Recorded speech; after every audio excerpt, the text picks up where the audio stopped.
Hey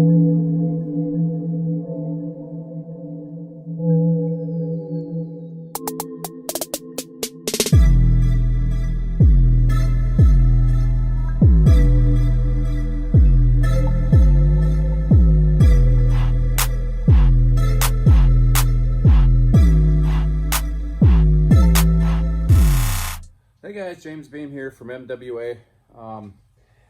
This is completely impromptu for me. Everybody seems to be doing their spring lure lineup. This is my starting lineup, you know, kind of promoting, you know, their sponsorships and whatever new lures they may have out. I started thinking to myself, well, let's just do for real spring lure lineup. So as everybody's aware, the Southern Wisconsin Musky opener is this weekend, starts Saturday. I don't live far north of Highway 10, so the idea is that we're gonna dip below Highway 10 and do a little fishing on the Musky opener. You know, it's pretty early this spring. The water is still pretty cold. A lot of reports are the fish may still be going through their spawning evolutions, or maybe even be pre-spawn, which could be a unique opportunity to kind of get into a pre-spawn muskie. But for the most part, I think we do have a legitimate opportunity on, you know, getting into, especially the males. There are probably going to be some males cruising around and eating, but maybe getting into a pre-spawn female or even a post-spawn female. So musky fishing is always an adventure. You know, we never know what we're going to get, and this spring is no different. I think last year they were much further along than this year, seeing as we had these cold temperatures. But so I say all this knowing that I'm gonna be fishing with Reign Supreme Saturday, and I have taken my travel box. One of them I made up. This used to be an old file folder that I put some down pipes into and converted into a musky box. And I filled it up with the baits I'm going to use on Saturday. I've sharpened all the hooks, replaced a couple of split rings and those type of things, and I'm going to give you a no kidding look at what I'm going to bring on the trip Saturday. The first thing I'm going to show you, though, is not my tackle box. It's actually going to be it's a new rod I bought this year that I'm pretty excited about. I like using 8-foot rods for early spring stuff, particularly jerk baits, crankbaits, those type of things where basically, you know, you work in the bait constantly. It's hard to find an 8-foot rod. And then finding one that, you know, fits your hand, that's light and everything. And so I kind of went outside the box. I'm interested to see how this works out. I purchased, I'll just give you a close look. This is the St. Croix Bass X double extra heavy 7-foot 10-inch swim bait rod. And I've tossed it a few times in the river off the bank, you know, throwing 6-inch grandmas and, you know, a couple other, you know, phantoms, etc. And I paired it with a 300 Lexa, and it feels great. You know, I'm pretty enthusiastic about what it's going to do for that type of presentation for muskies. I'm a little concerned about how small the eyes are, but so far it has not caused an issue. So that's the first thing I want to show off. This is the first thing I'm going to have in my spring lineup, and of course I'll bring some of the other rods too. All right, in no particular order, I got them somewhat arranged in here via type, but so no particular order, I'm going to start with the crankbaits. So anybody who's watched my spring videos before know that I love shallow diving crankbaits in the spring. Typically the standby is always the Booker Shallow Raider. I'm probably gonna throw this half the time tomorrow or Saturday.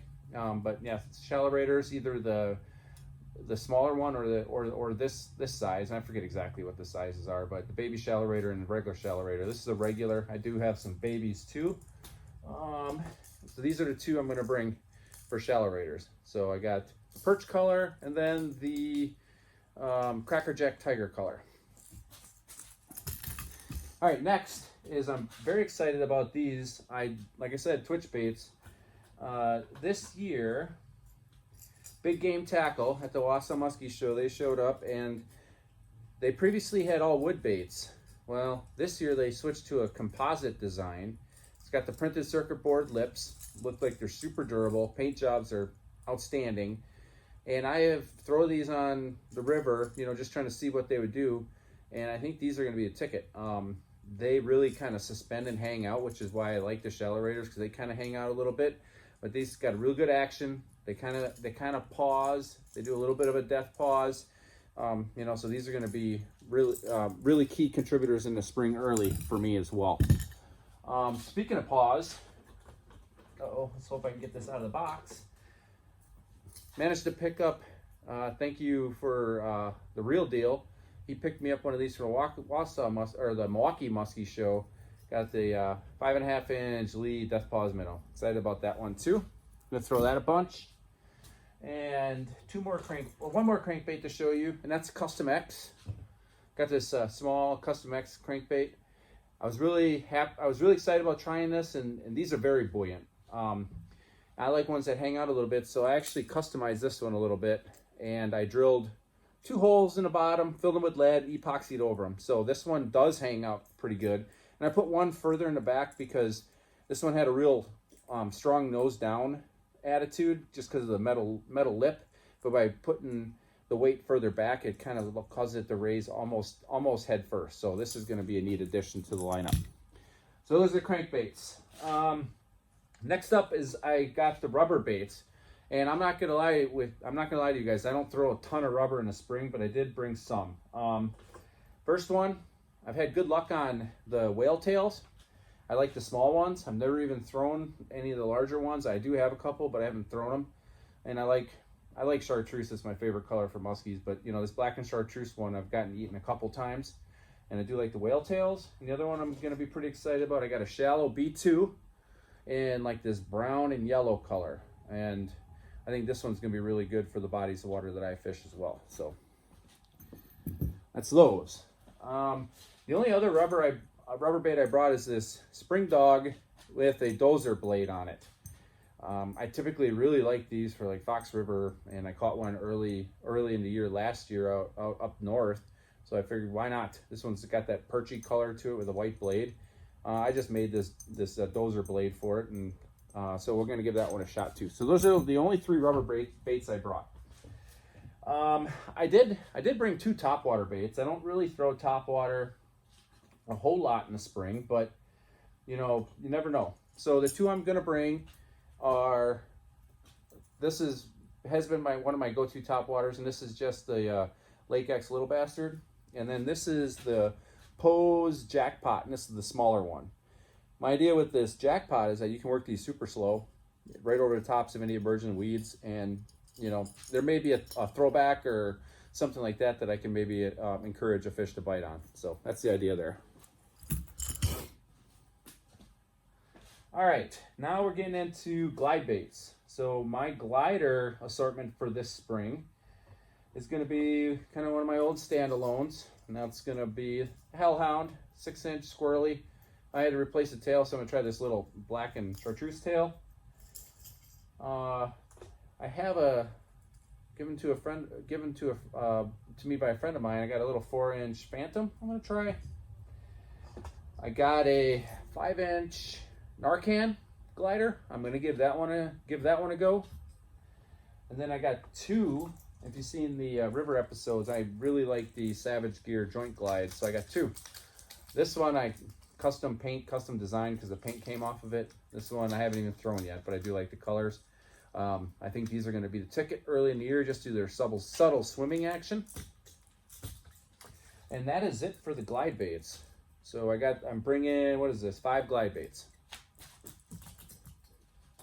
All right, I'm also bringing a couple dive and rise. I love dive and rise baits.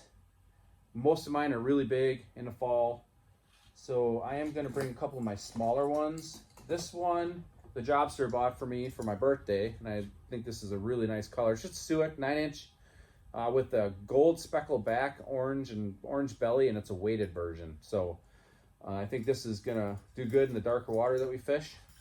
And then the other one I'm just going to try, I won this at a raffle at Bill's Musky Club. This is a, what is this? This is a Bucktails dive and rise bait. It's just a small one. We'll see how that works. I've never thrown it, but I think this is going to do the ticket right over the top of any emerging weeds we might have. And then lastly, blades. So the last thing I'm bringing is blades, and I'm not bringing a lot of them. So I'm going to bring, I started making these, all the blades I brought, actually I think every single one that I'm going to show you I made So I started making these last year. These are kind of like a trigger blade. This is a Mag 9 and a number 8 or 9 French blade with some marabou tinsel, a hook, and a tail. This is similar to like what you'd see in a Pandemonium Marvin type style. And I've had good luck on this particular style of bait last year. I've caught several muskies on this type of bait. So this is the biggest one I'm bringing.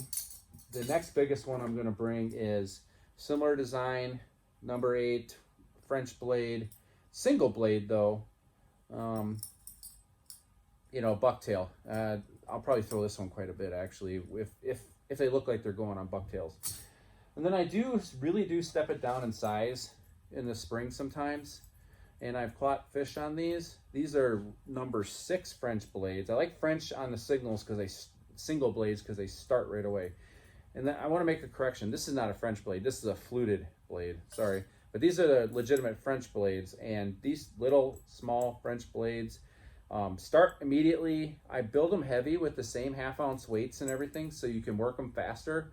And I did catch one on the Menominee River last year early. Nice fish on this tiny little blade. And it was a Great Lakes spotted. So that was kind of a neat thing. And here's the last one of those. I put a tail on this one for a larger presentation. I actually think I'm going to switch this one out. The tail's kind of long for this small bait, but this one has potential to be a pike killer with all these colors. And then the last 2 blades I'm going to bring, in case we get into a weedy situation, are spinnerbaits. So this is a slither tackle spinnerbait. I've had good luck with this one. It's one of probably my most productive spinnerbaits. I don't really throw spinnerbaits a whole lot, but I do intend to throw more this year because I want to try to get that, you know, kind of slop bite going. You know, so we'll see how that works. And then one downsizer. I've caught about this time last year, Mother's Day last year, I caught a muskie on this exact bait fishing in the river, and so they do work. So as you can see, the pattern here is probably downsized a little bit. I may throw 1 or 2 other baits in there. If you have any recommendations for me, put it in the comments. You know, if there's something I need to try, I do have a whole wall of baits. I may have it, may not, but let me know what your go-to is going to be. Hopefully that this was impromptu. It was an impromptu video, but hopefully it's beneficial for you. You know, and hope to see you guys out in the water and tight lines for everybody who does get out there. All right, take care.